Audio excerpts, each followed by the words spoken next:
रही अकेला चेला भोला बाबा बुझ फिला के हो।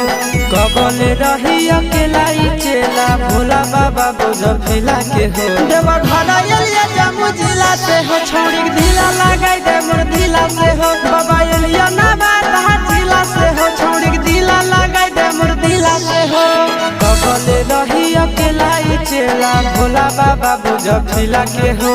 कबल रही अकेला चेला भोला बाबा बुझ फिला के हो। देवा घरा एलिया जामु जिला से हो छोड़ी ढीला लगाई दे मोर ढीला से हो। देवा घरा एलिया बाका जिला से हो छोड़ी ढीला लगाई दे मोर ढीला से हो।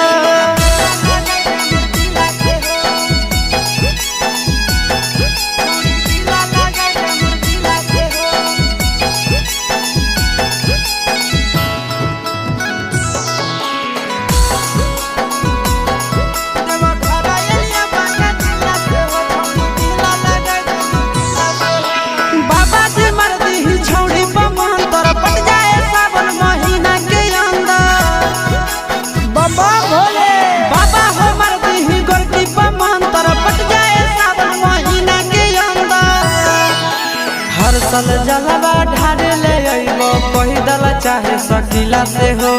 हर साल जलवा ढारे ले अइबो पैदल चाहे सकीला से हो। देवा घरा एलिया जामु जिला से हो छोड़ी ढीला लगाई दे मोर ढीला से हो। देवा घरा एलिया गाया जिला से हो छोड़ी ढीला लगाई दे मोर ढीला से हो। ए बाबा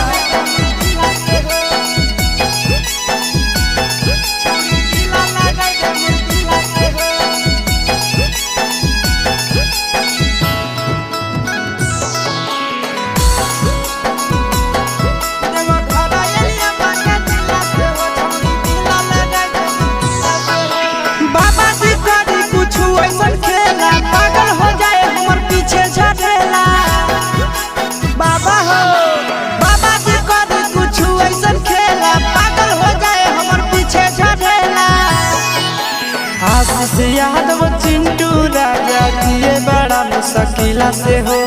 आशीष यादव नंदन यादव जिए बड़ा मुश्किला से हो। देवा घरा एलिया मुंगेर जिला से हो